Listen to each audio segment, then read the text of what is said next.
இன்றே டவுன்லோட் செய்து உங்கள் ஃபேவரட் ஷோக்களை என்ஜாய் பண்ணுங்க. இப்ப நாங்க எங்க இருக்கோம் தெரியுமா?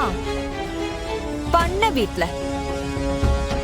நாங்கன்னா நான் மட்டும் இல்ல, நான், அத்தை, மாமா, பாட்டி, வெற்றி, என் புருஷ கதிரு, அப்புறம் உன்னோட குட்டி குழந்தை இருக்கால தியா,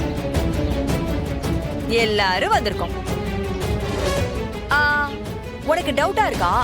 பாக்குறியா? ஒரு நிமிஷம். ஹலோ,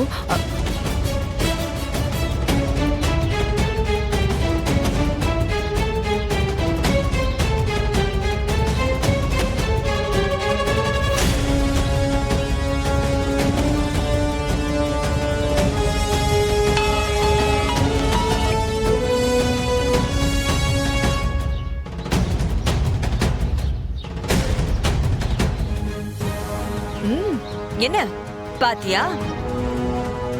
அவங்களா வரல, நான் தான் கூட்டிட்டு வந்தேன். எப்படி எப்படி ஏன் ஊருக்கே போய் ஏன் காலேஜுக்கு போய் என்ன பத்தி இன்வெஸ்டிகேஷன் பண்ணிட்டு இருக்கியா? சூப்பர் பாணி, நீ வேற லெவல். உன்னை பத்தின எல்லா எவிடன்ஸும் எடுத்துட்டேன் மீனா. இதுக்கு மேல உன் ஆட்டம் முடிஞ்சிரும். ஆமா, நான் நேரா வந்து சொல்றேனே, பண்ண வீட்டுக்கும் வரேன். அங்க வந்தே உன் கதையை முடிக்கிறேன். ஐயோ, ஏன் கதையை நீ முடிக்கணும்னு முடிவெடுத்தா இந்த மீனாட்சி என்ன யோசிப்பான்னு உனக்கு தெரியாம போயிடுச்சே. நீ வரதுக்குள்ள இங்க ஒரு பெரிய சம்பவமே நடக்க போகுது. என்ன புரியல? இப்ப காட்டினேனே நம்ம ஃபேமிலி மெம்பர்ஸ் அத்தனை பேரும் இன்னைக்கு நைட்டோட நைட்டா சாக போறாங்க. என்ன மிரட்டறியா? சீச்சி,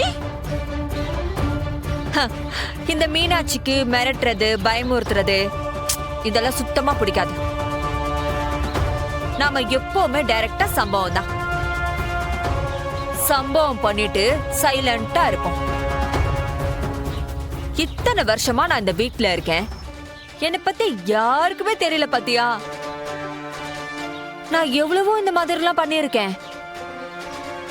சரி சரி, என்னோட வரலாறுலாம் உனக்கு எதுக்கு? சரி, நீ வரும்போது என்ன பண்ற? மொத்தம் எத்தனை பேர்னு கணக்கு பண்ணிக்கோ. வேணும்னா நான் பணம் அனுப்புறேன். பெரிய மாலை 6 அடி உயரத்துக்கு ஒவ்வொரு ஆளுக்கும் தனித்தனியா வாங்கிட்டு வந்துரு. மாமாலாம் செத்து போயிட்டா எலெக்ஷன் வேற வருது இல்ல, நம்ம ஃபேமிலில யாராச்சும் இருக்கணும்ல, அத அப்புறமா யோசிக்கலாம். துளசி, பார்த்து பத்திரமா மெதுவா வா, உனக்கு ஏதாவது ஆயிட போகுது. ஏன்னா இவங்க மொத்த சாவையும் பார்த்து நீ கண்ணீர் விட்டு அழறத நான் பார்த்து ரசிக்கணும்னு ஆசைப்படுறேன். வச்சிரவா, பாய். Hello hello,